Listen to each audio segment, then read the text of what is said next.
Well, I can't not move jerkily. I'm a very jittery person. Will this tripod work? I'm trying so hard to stop the jerky filming that everybody keeps telling me about. The things I do for you. Benefits of getting truckloads and having so many things at your disposal. You'd think that I would have a tripod that has a phone holder on it already, and I don't. Oh. Look, no more shaky cam. You want to say hello? Hi. Hello. Hello. We just recently finished a truckload that was not so great. My sister Lisa is actually finishing our last pallet of this truckload that wasn't so great. I had tried a different facility from another state.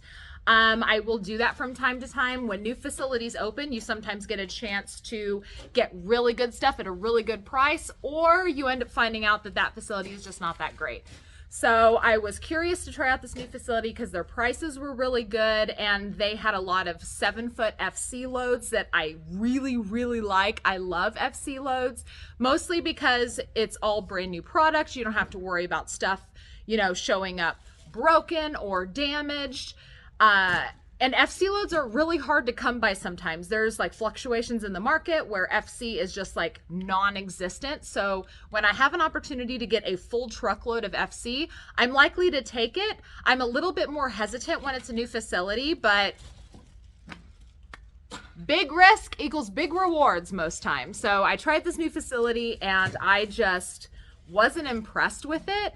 And of course, this isn't the first time that I haven't been impressed with truckloads. I mentioned in my video, you know, a couple of weeks ago that I spent hundreds of thousands of dollars last year on trucks that were just subpar or flat out trash, not good.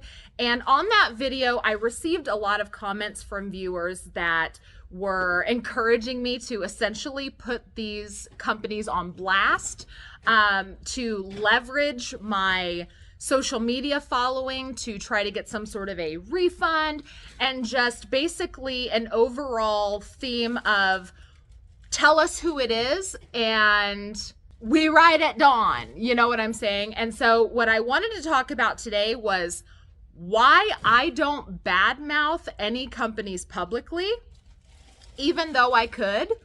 Especially when I receive a bunch of expired merchandise, I receive items that are almost all damaged or trash. There is a very important reason why I do not publicly bash any companies on my YouTube channel. And when I tell you why, it'll probably make sense. Because if you have a large following and you are willing to shoot your mouth off and publicly bash any sort of supplier, that means that a lot of suppliers will likely not want to sell to you. Because, I mean, think about it. Let's say you are a person that has really high expectations. I don't think that I am one of those people. I don't think that my expectations are too high. I understand that liquidation is a risk. I understand that we could end up with some trash, or we could end up with way too many of one kind of item. You know, the best example I can think of is, you know, a load that I got that I paid, I won't say a little bit of money because it was a lot of money, but it was little when you compare it to other truckloads that I get.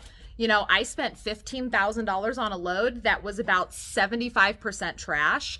And that at that moment, that was actually, I learned that you get what you pay for in liquidation. I mean, that's really true in life in general. You get what you pay for. But in liquidation, it's really true.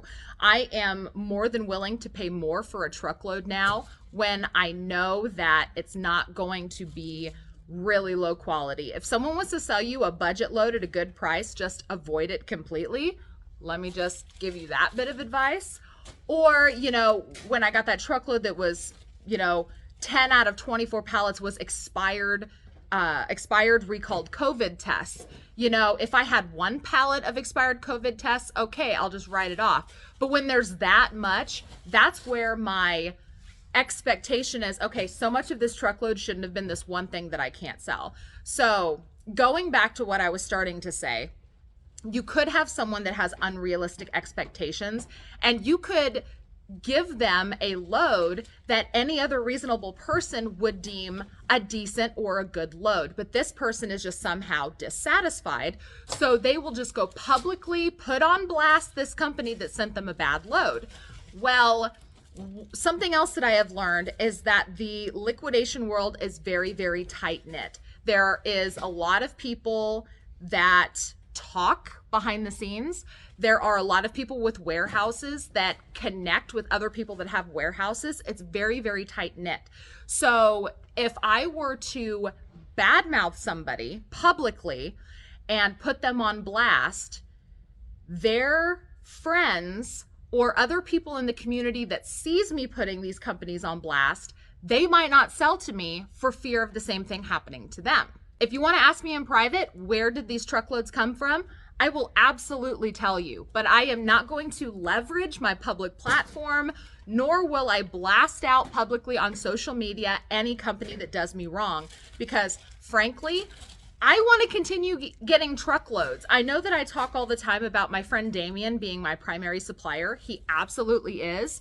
But I cannot rely on just one supplier, because Damien will sometimes sell out his warehouse, and if I come to him for a truck, he might not have anything. You know, maybe I have to go find a load somewhere else. It happens. And the last thing I want to do is get blackballed by the entire liquidation market, because Lindey likes to shoot her mouth off every time she gets a less than decent load from somebody. So I basically show my disapproval with my wallet, and I just don't buy from that facility again. Easy peasy. I don't have to publicly put companies on blast. Now, are you able to get your money back when you get these bad loads? That is something else that I saw in the comments. I saw a lot of people saying, I'd file with the Better Business Bureau. I would do everything I could to get my money back. I would file a chargeback, all these other things. And realistically, you guys, you can't really do that. This is liquidation. Not only can you hold a liquidator to a certain standard by saying you're supposed to give me these kind of quality products for this price, there's most of the time no manifest. So even if I get a truckload and I unload it, I put it in our back stock, we start going through it and it's all trash, I can complain until I'm blue in the face. And I can go to my bank and I can try to say that this truckload came from this company, but when push come to shove, there is zero proof. There's zero proof. I could have got that load from anywhere. I could just be trying to get money back from this one company and I got the load somewhere else.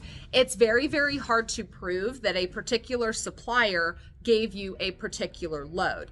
Now, are there ways of doing it if you stomped your foot enough? Yeah. But then you also run the risk of retaliation by being blackballed on the market, just like I mentioned before. If you prove yourself to be a difficult person to sell to, a difficult person to please, if you turn out to be one of those Karens in the liquidation world, nobody's going to want to sell to you. Because when it comes down to it, liquidation is about managing expectation. You cannot buy liquidation and expect to get pristine, brand new, high quality stuff. I can't expect to pay, you know, $10,000 for a truckload and get a whole pallet of PS5s. It doesn't happen. Could it happen? Is it possible? Yes. I think if that ever did happen, that means that the liquidation company screwed up, but it's the exception, it's not the rule. With liquidation, every single load is a risk, whether it's a truckload, a pallet, or even just a liquidation box in general. We did find an Xbox in one of them, but I didn't pay $10,000 for that load, I can tell you that much.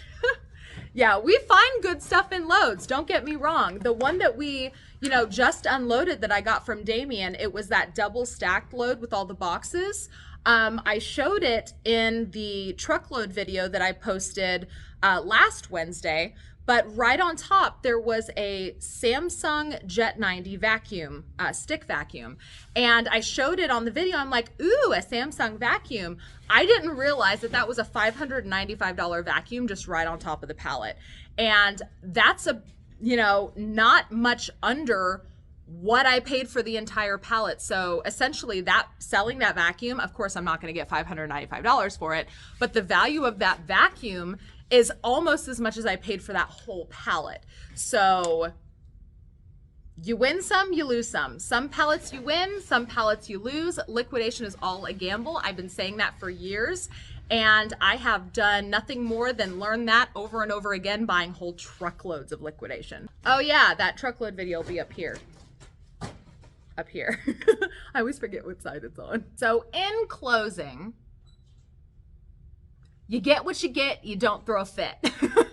That's why every time I get a bad load, I don't leverage my YouTube channel to put these companies on blast, because frankly, people talk. People talk behind the scenes. If you are a difficult liquidation customer, nobody's going to want to sell to you. They're going to fear retaliation. They're going to think that you're going to try to file a fraudulent charge with your bank so that you can get your money back.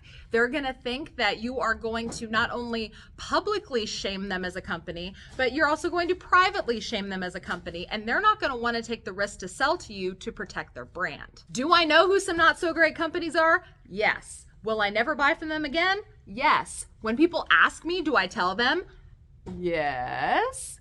But I don't do it publicly. It's all behind the scenes. Anyway, that's all for today. I just wanted to address that to kind of let you guys know why I don't just like put out a bunch of videos publicly bashing any companies that send me bad loads that make me lose a whole bunch of money.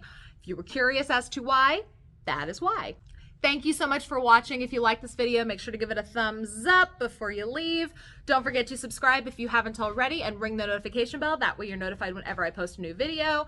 Questions or comments can go down in the comments below, and don't forget the video description. I will put a lot of useful information in there, as well as my Whatnot link if you want to go follow me over on Whatnot. I might have already started auctions by the time this video is posted. If I haven't started my auctions yet, it's going to be starting very, very, very soon. We are eagerly prepping for that to get that going. I will put Damien's contact information down below in the event that you are interested in, you know, things like truckloads, mystery boxes, or pallets. He's who I highly recommend for, you know, the big scale truckloads and things. That's where I get all my trucks. And I'll just see you guys in my next video. Bye-bye.